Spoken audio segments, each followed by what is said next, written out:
मैं आपसे बहुत प्यार करता हूँ और आपसे शादी करना चाहता हूँ। देखिए आदित्य जी, गलत है ये। जब तेरे पति ने तुझे तलाक देने में कुछ नहीं सोचा तो तू क्यों इतना सोच रही है?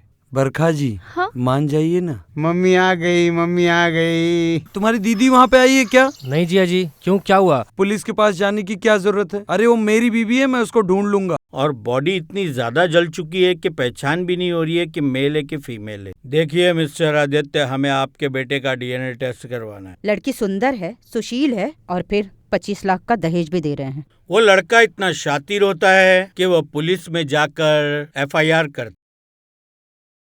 आज समझ में आया कि तुमने माँ को हमारी शादी के बारे में क्यों नहीं बताया। मैं करूंगी, छोड़ो मुझे। आओ, आओ।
हाँ, आदित्य जी आप? वो बरखा जी, मैं आपसे ही मिलने आ रहा था। आप तो यहीं मिल गई। मुझसे मिलने? कुछ काम था क्या? हाँ बरखा जी, मुझे आपसे समझ में नहीं आ रहा मैं आपसे कैसे बोलूं। बरखा जी, मैं आपसे बहुत प्यार करता हूँ और आपसे शादी करना चाहता हूँ। देखिए आदित्य जी, ये गलत है, गलत है ये। बरखा जी, हाँ? कुछ गलत नहीं है, मैं आपसे बहुत प्यार करता हूँ। दूर रहिए मुझसे, ये गलत है। अरे बरखा सुनो, अरे तुम्हारा भाई मान गया, पापा मान गए, तुम भी मान जाओ बरखा। अरे बरखा सुनो। बेटा, इसमें गलती क्या है? जब तेरे पति ने तुझे तलाक देने में कुछ नहीं सोचा तो तू क्यों इतना सोच रही है? तेरे आगे तो सारी जिंदगी पड़ी है, तुझे भी अपनी जिंदगी जीने का पूरा हक है। लेकिन पापा। लेकिन क्या दीदी, पापा ठीक ही तो कह रहे हैं। हाँ, जिया जी ने आपसे आपके बच्चे भी छीन लिए और ऊपर से मिलने भी नहीं देते हैं। और आपने सोचा है वो आदित्य जी कितने अच्छे इंसान हैं। मान जाओ बेटा, क्यों जिद कर रही हो? बरखा जी, हाँ? मान जाइए ना।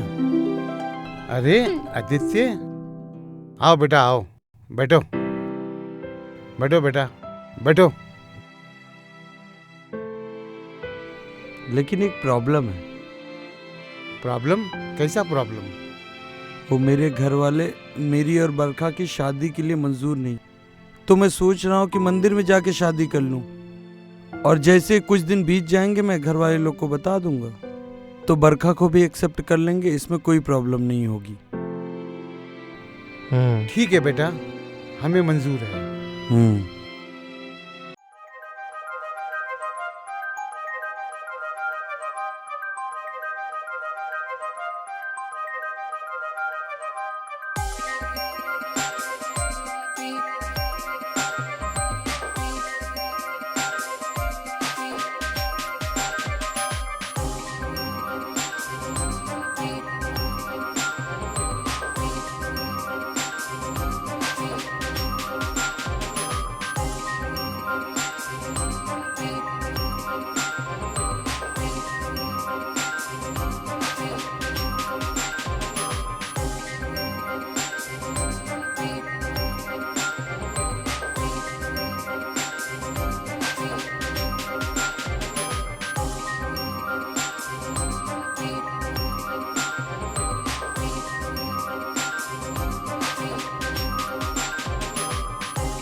अच्छा ये लोग साथ में हैं। अरे वाह वाह वाह वाह वाह वाह, मम्मी आ गई, मम्मी आ गई। वाह वाह वाह वाह वाह वाह।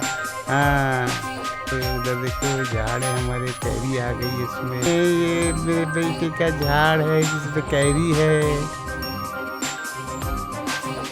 हमारे झाड़ में कैरी आई है, कैरी आई है ना झाड़ में। गुड्डू, ये लो अभी हम आपको आसमान के ऊपर उछालेंगे। ध्रुव ध्रुव ध्रुव ध्रुव। मजा आया ना?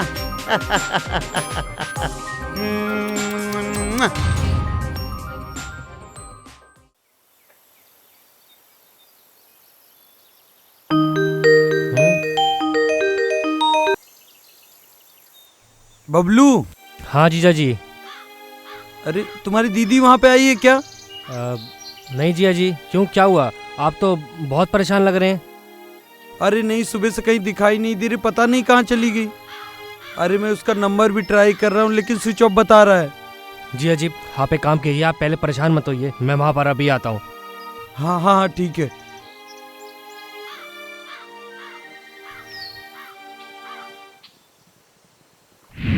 जीजू, हमें पुलिस के पास जाना चाहिए। पुलिस के पास जाने की क्या जरूरत है? अरे वो मेरी बीवी है, मैं उसको ढूंढ लूंगा। लेकिन जीजा जी, एक बार एफआईआर दर्ज करवा लेते हैं ना। ठीक है, आइए इंस्पेक्टर साहब। मिस्टर आदित्य, हो सकता है ये किडनैपिंग का मामला हो। आपने आपकी वाइफ को आखिरी बार कब देखा था? सर रात को ही देखा था। रात को? हाँ सर, जब मैं सुबह सो के उठा तो देखा बरखा घर पे नहीं है, तो मुझे लगा कहीं बाहर गई होगी। जब वो काफी टाइम तक घर पे नहीं आई तो मैंने उसको कॉल किया, उसका फोन स्विच ऑफ बता रहा था। फिर मैंने बार बार कॉल किया, जब उसका फोन स्विच ऑफ ही बता रहा था तो मुझे लगा कि वो बबलू के यहाँ पे गई होगी। तो मैंने बबलू को फोन करके पूछा कि तुम्हारी दीदी बरखा तुम्हारे घर पे आई है क्या? तो उसको फोन किया तो उसने बोला उसकी दीदी उसके घर पे नहीं आई है। फिर आपको मैंने फोन किया। आप टेंशन मत लीजिए, हम है ना, हम आपकी वाइफ को ढूंढ लेंगे। Thank you Dheeraj sir. रखिए।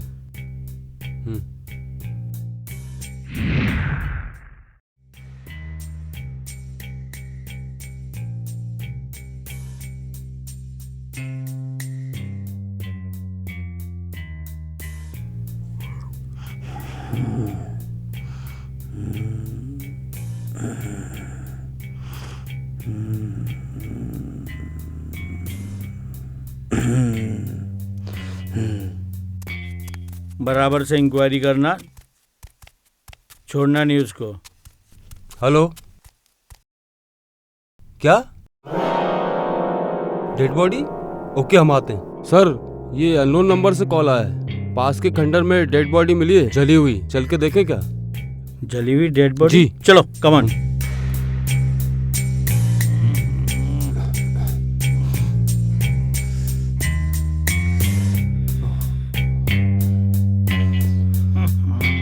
बॉडी को मर्डर करके जलाया गया है और बॉडी इतनी ज्यादा जल चुकी है कि पहचान भी नहीं हो रही है कि मेल है कि फीमेल है। सर, फीमेल है शायद। आराम से आराम से।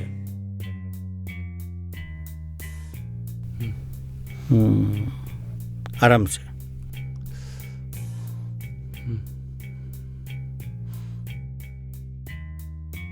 चलो, इससे तो ये साबित हो गया कि ये फीमेल की बॉडी है। सर, मर्डर काफी दिन पहले हुआ लगता है। लेकिन कमाल की बात है, इतने दिन हो चुके हैं मर्डर को और अब तक किसी को इसके बारे में पता नहीं। इसका मतलब कि क्रिमिनल को पहले से पता था कि ये खंडर के आसपास लोगों का आना जाना बहुत कम है। Yes sir. तुम एक काम करो, जी। सबसे पहले एम्बुलेंस को कॉल करो और इस डेड बॉडी को पोस्टमार्टम के लिए भेज दो। ओके। और आसपास के जितने भी एरिया हैं उनमें पूछताछ करो, हो सकता है हमें कोई सुराग मिल जाए। कम यस सर।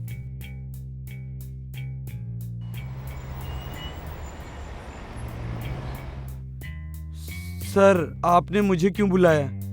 देखिए मिस्टर आदित्य, हमें आपके बेटे का डीएनए टेस्ट करवाना है। DNA test? पर वो क्यों सर? समझने की कोशिश कीजिए। डेड बॉडी इतनी जल चुकी है कि पहचानना बहुत मुश्किल है। हमें शक है कि वो डेड बॉडी आपकी वाइफ बरखा की है। डीएनए टेस्ट से हमारा डाउट क्लियर हो जाएगा। ये हमें डेड बॉडी से मिला था। लेकिन सर ये मेरे वाइफ बरखा का नहीं है।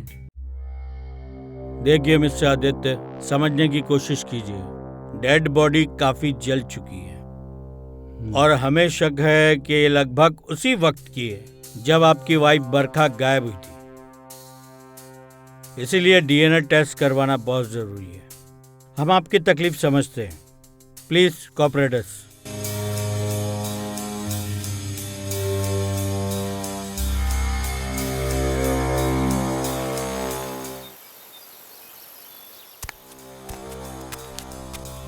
सर, पोस्टमार्टम रिपोर्ट और डीएनए रिपोर्ट आ गई।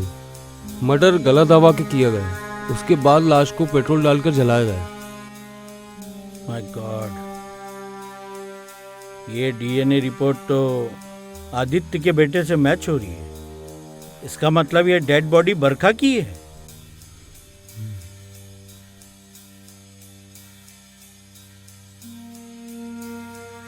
बरखा की मौत से आखिर किसको फायदा हो सकता है? जिस बेरहमी से कातिल ने उसे मारा है, उसे देखते हुए तो ऐसा लगता है कि कातिल को उससे बहुत नफरत थी। लेकिन कौन हो सकता है? आदित्य। क्या? सर, मैं ये कहना चाह रहा था कि एक वाइफ के घूमने पर एक पति के चेहरे पे जो टेंशन, जो दर्द होना चाहिए, वो मुझे आदित्य के चेहरे पे नहीं दिखा। और सर, उन्होंने अपनी वाइफ को ढूंढने के लिए हम पे ज्यादा फोर्स भी नहीं करा। हो सकता है कि हो सकता है। इसके बारे में तो हमने सोचा ही नहीं। Yes sir. इतनी बड़ी गलती हम लोग कैसे कर सकते हैं? Yes sir. एक काम करो। जी सर। तुम उस आदित्य के मोबाइल की कॉल डिटेल निकालो। Okay sir. और जिस दिन इस बरखा का मर्डर हुआ, उस दिन उसकी फोन लोकेशन क्या थी पता करो। Come on, move. Okay sir. कौन हो सकता है?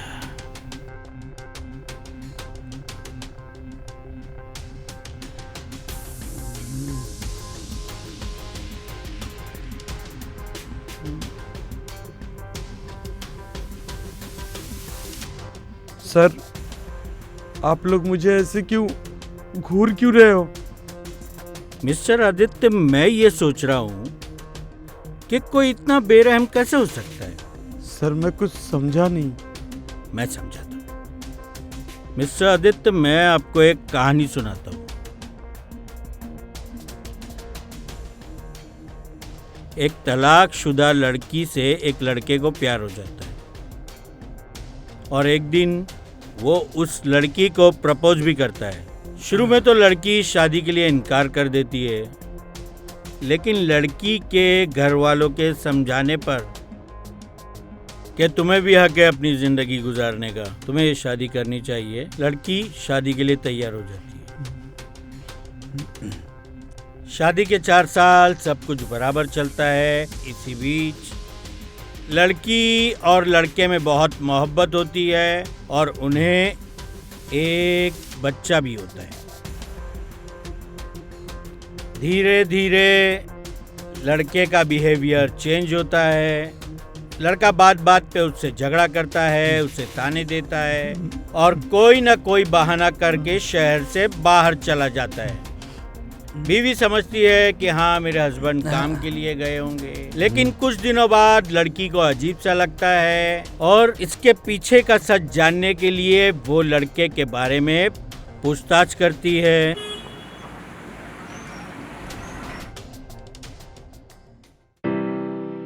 आदित्य बेटा, आदित्य, हाँ तेरे लिए एक बहुत अच्छे घर से रिश्ता आया है। यार माँ, मैंने बोला ना मैं शादी नहीं करूँगा। ये क्या बात है? जब भी तुझसे शादी की बात करती हूँ तो तू इधर उधर चला जाता है। अरे सुन तो सही, बहुत अच्छे घर से रिश्ता आया है। हमें आज ही लड़की देखने जाना है। यार माँ, मैं अभी भी बोल रहा हूँ मैं शादी नहीं करूँगा। ऐसे रिश्ते बार बार नहीं मिलते हैं। लड़की सुंदर है, सुशील है, पढ़ी लिखी है, और फिर 25 लाख का दहेज भी दे रहे हैं।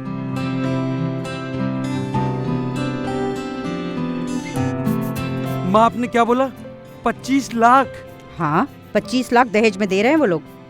लेकिन माँ, लेकिन कुछ नहीं। तू जल्दी से तैयार हो जा, हम अभी जाएंगे लड़की देखने। ऐसे ही चलेंगे माँ? हाँ ठीक है, चल।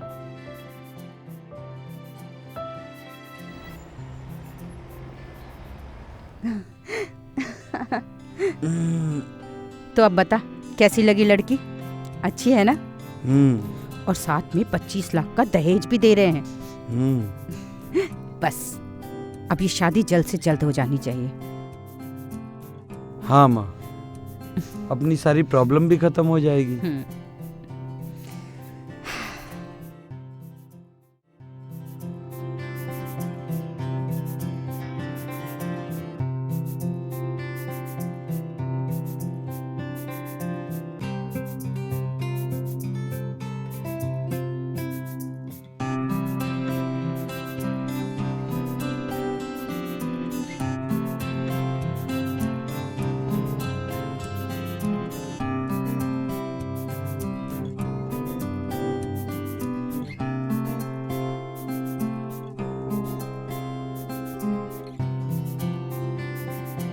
तो पता चलता है कि उसके पति देव की एक और बीवी है जो कि उसकी माँ के घर रहती है।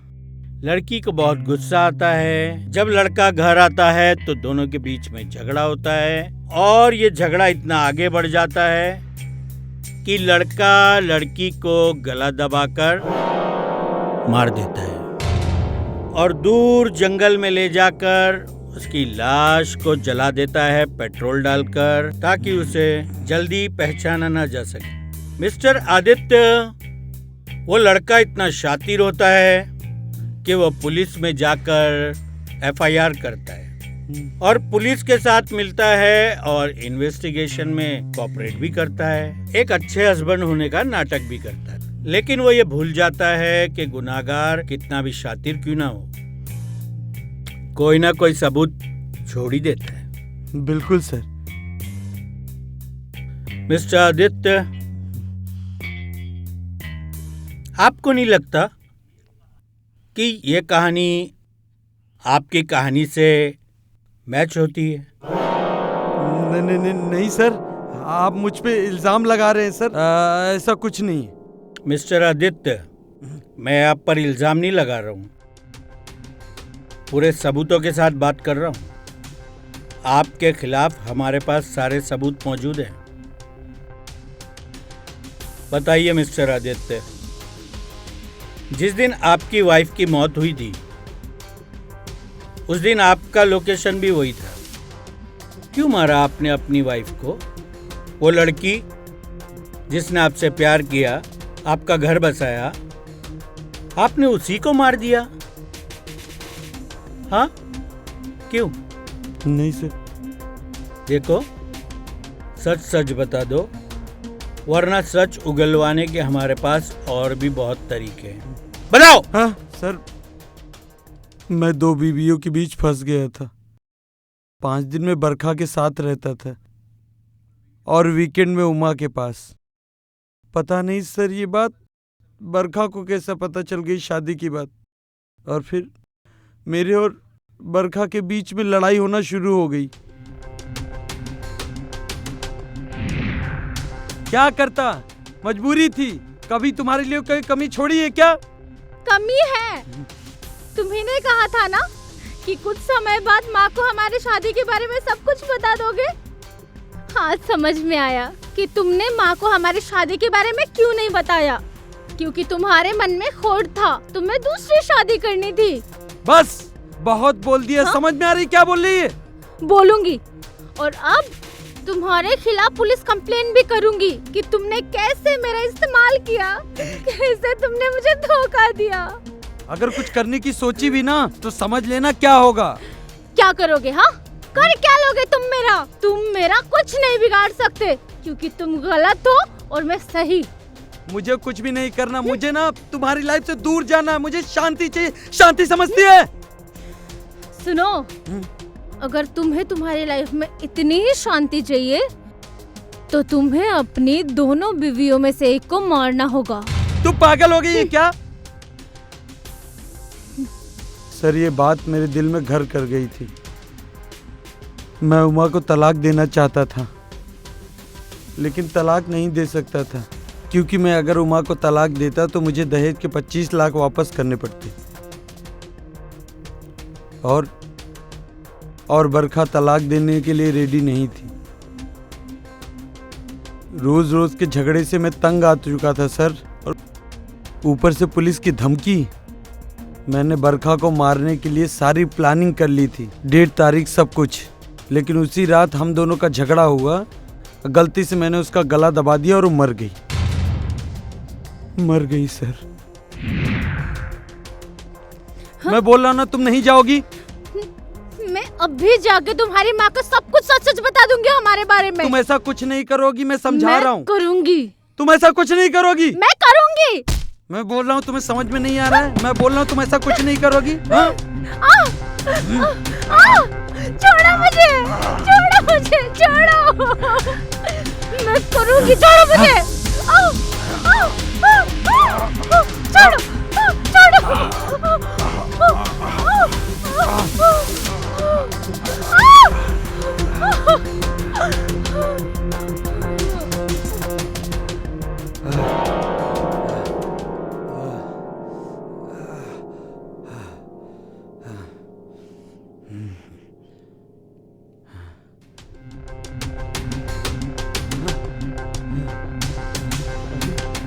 कोई नहीं देख रहा। मर गई। बरखा।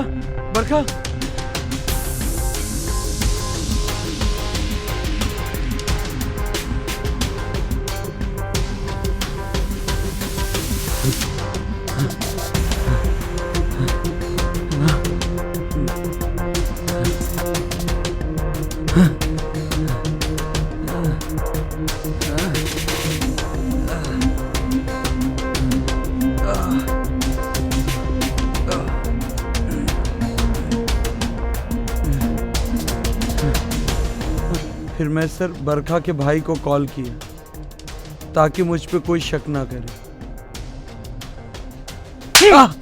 और तुम ये भूल गए कि क्रिमिनल क्राइम कितनी भी सफाई से करे, वो एक न एक दिन पकड़ा ही जाता है। ये देश जहां पतियों को पत्नी का परमेश्वर कहा जाता है, उसे एक रक्षक का दर्जा दिया जाता है। अगर वो रक्षक ही भक्षक बन जाए तो पत्नियों का पति पर से विश्वास उठ जाएगा। ले जाओ इसे, जेल की सलाखों के पीछे रहेगा